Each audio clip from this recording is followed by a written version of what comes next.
today. So, hello guys. I don't know why I do this to myself, but I will try to explain to everyone how to do a edit, and I will basically do a 10 second edit because I don't want to do a fucking big ass fat banger, but I just want to show you guys how to edit my way, and I will try to explain this, okay? And I just want to do one joke before. Sorry for my bad England. Art fix taking forever.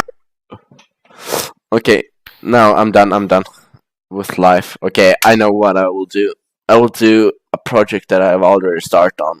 That's myself. Okay, so I'm not the best explainer when it comes. Okay, so I have already started a project, so I will show you guys what you should think about and what you should not think about. I'm not the best one to explain when it comes to, especially when it comes to editing. So I will try my best to explain what I've done and why I do stuff. Blah blah blah. Okay, skip the boring part. So right here I have a timeline. This is the timeline in After Effects, and basically here's where you have your audio, and I have marked out beats that I wanna do something on. So for an example, here we got one beat, and that's in this beat I thought of doing like a transition to another clip. So that's like what you should think about, what you want to do with your beats. And yeah, so right now I have a timer map and sync this clip to the beat, because here's where it starts. And in this beginning I will have some intros with some logos or something. I just put something there. That's usually what I'm doing, because that's kind of how I want to do like my edits. Like in the middle of everything I have the clips and everything, and then in the beginning and ending I have some like something to just end everything or start, if that makes sense. I don't know how I should actually say that, but okay. So for an example, here it's like it's a way. For an example, he starts to sing around here, so just do a pump. So I will have my scale. I will first keyframe the scale and put it on 200, and then I will go to middle or the end. It depends. But right now I wanted to go to the end of the clip, and I will put 100 there. And I will like select the keyframe and click F9, because that you basically easy ease the keyframes. And then you go up to this thing called graph editor, and this is the graph if you want to do from positive to negative.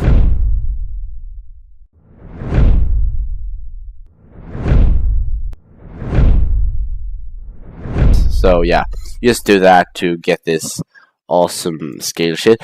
And normally I use motion blur. So I click here and then put this little icon on, and then you got some motion blur in your scale. But since the motion blur thing plus RSB kills my computer, I don't use motion blur anymore, because motion blur is like, who use motion blur? Who use motion blur? Like, I mean, it's so fucking, I don't know, it's just motion blur. So right now what we're gonna do is we're gonna pre-comp this. I don't know how you should pre-comp. Okay, I will show you without keyboard shortcut. So you basically right click and then pre-comp, and then you should have these like adjust composition duration to the time span of the selected layer, and you should have move all the retributions into the new composition, and you should click OK. And then you got this pre-comped clip, and you should go inside it. Oh, that sounded wrong. Okay, you know what? Shut up. But normally clips are like this, and then you can like see the black lines here. I don't think you guys can see, but here the black lines. So I usually go in the pre-comp and then just change it. It's easy as that. Just go to composition settings, and you want to change the time to something. Just put like a 1 here. Then you got this. Then you extended the clip, and now you will take out the adjust composition duration to the time span of the selected layer. You just want to check that out, and then put on your Twixtor. I have a already made Twixtor preset, and then yeah, you need to you need to do the time remap, and then you can just like time remap it like this. Basically you're gonna ease this, and yeah, time remap is the thing that you choose, and that's why you pre-comp it, so you can use the time remap to basically speed up your clip. You time remap to get it faster. So if we click here, then the graph should be something like this. Your graph should be something like this, yeah. Oh my god, I said it twice now. To explain what a graph is, this is a volume graph, so basically the amount of volume that you put. So right now it's 200, and then we'll go fast to like 30, and then we'll go slow, and then it will go up fast again to 1 minute. So that's basically what a graph do. And then you have the thing called speed graph. So yeah, this is the speed graph. It's basically like it speed ups the amount. It's basically, you can hear on the name, like it's a fucking speed S graph. So if you do this, you will get a pump, but an ugly pump though.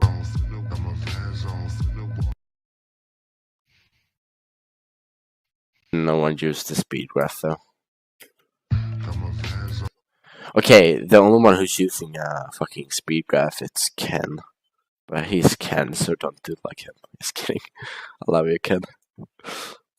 So you learn how to do a scale. So how to do a position? What you need first is, when you had this, and you will do like a keyframe there, and then you will do it like a keyframe here and there. So you get like this animation.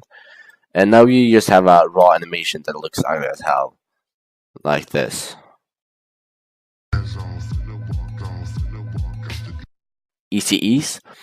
Then now you can't move these things, and that's because you don't separate the dimension. So now you can graph the keys because you separate the dimension. I think it's stupid, but who cares? Like, the fuck. So this is my recommendation. If you don't know how your graph should be, you should watch the first key, and then you will look if it's going up or if it's going like down. So right now it's going on the green line. It's going up. Yeah, it's going up on both. So if you want to do, normally if you would do like, for example, if you would do this, then you will do this, then you will go to this part, and you will reset so it become like a lower. So right now it's going from high to low. So what you want to do is to do this. So that's how you know what graph you should use. So right now I know it's going from high to low, but if it would go from low to high, I would need to do this. Or I can show you guys if I'm resetting everything. This is from low to high. But if it would be high to low, it would be the you get what I'm saying.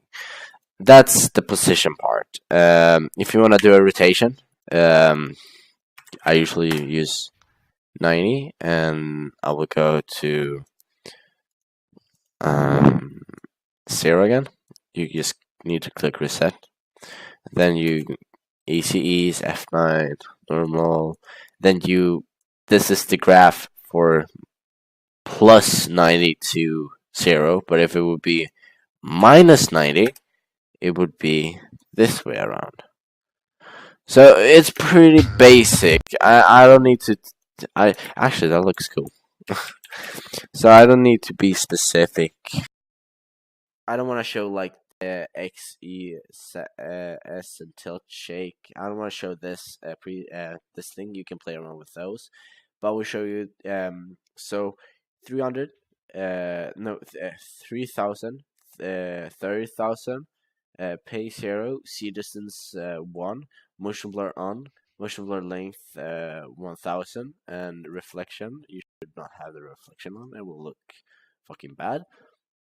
But the thing you want to do, amplitude.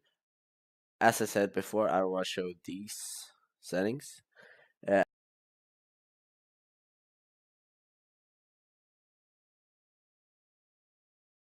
Cold whites, but my Vans look cleaner. Got my Vans on, finna walk out the door. Put 5 on the grapes, so you know I'm gon' blow. Got the new pack shoe, bought it right out the door. Holla at